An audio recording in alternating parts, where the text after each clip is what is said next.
Assalamualaikum warahmatullahi wabarakatuh. Di sini kita akan membahas tentang Hari Pahlawan. Mari mencari tahu dan belajar tentang sejarah dan makna Hari Pahlawan.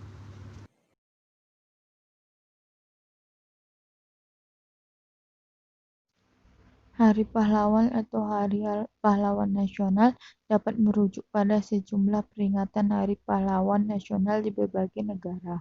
Hari Pahlawan sering diselenggarakan pada hari kelahiran pahlawan nasional maupun peringatan peristiwa yang mengantarkan mereka jadi pahlawan.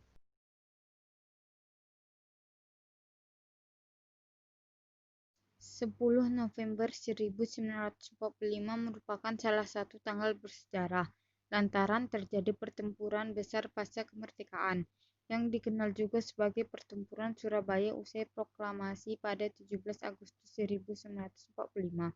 Pemerintah mengeluarkan maklumat yang menetapkan bahwa mulai 1 September 1945 bendera Indonesia dikibarkan di seluruh wilayah tanah air. Gerakan pengibaran bendera tersebut dilaporkan meluas ke seluruh wilayah, salah satunya di Surabaya. Tentara Inggris yang tergabung dalam AFNI atau Allied Forces Netherlands East Indies datang bersama dengan tentara NICA atau Netherlands Indies Civil Administration. Tugas mereka melucuti tentara Jepang dan memulangkan mereka ke negaranya, membebaskan tawanan perang yang ditahan oleh Jepang, sekaligus mengembalikan Indonesia kepada pemerintahan Belanda sebagai negara jajahan. Hal tersebut memantik kemarahan warga Surabaya lantaran menilai bahwa Belanda telah menghina kemerdekaan Indonesia dan melecehkan Sang Saka.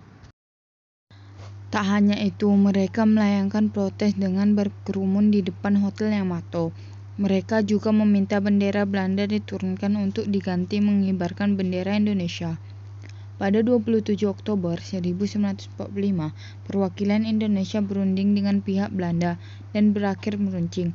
Lantaran Plockman mengeluarkan pistol dan terjadilah perkelahian dalam ruang perundingan tersebut, hingga mengakibatkan Plockman, pemimpin organisasi Indo-Europese Vereniging atau IEV yang diangkat NICA menjadi wali kota Surabaya, tewas dicekik oleh Sidik di Hotel Yamato pun terjadi ricuh. Sementara itu, Haryono dan Koesna Wibowo berhasil merobek bagian biru bendera Belanda, sehingga bendera tersebut berupa bendera Indonesia. Pada 29 Oktober, pihak Indonesia dan Inggris sepakat menandatangani gencatan senjata. Namun keesokan harinya, keduanya bentrok dan menyebabkan pimpinan tentara Inggris, Brigadir Jenderal Malaby, tewas tertembak, hingga mobil yang ditumpanginya diledakkan oleh milisi. Pengganti Malaby yang tewas, Mayor Jenderal Robert Marshall, mengeluarkan ultimatum ihwal kepemilikan senjata, bahwa semua pimpinan dan orang Indonesia bersenjata harus melapor serta meletakkan senjatanya di tempat yang ditentukan. Tepat 9 November 1945, tentara sekutu mengeluarkan ultimatum kepada warga Surabaya yang berisi tuntutan agar warga Surabaya menyerahkan semua senjata kepada tentara sekutu sebelum jam 6 pagi pada tanggal 10 November 1945. Namun, ultimatum tersebut ditolak oleh warga Surabaya.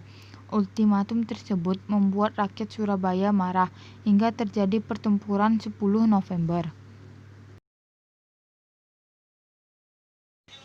Perang antar kedua kubu berlangsung sekira 3 minggu, merenggut ribuan korban jiwa di pihak Indonesia.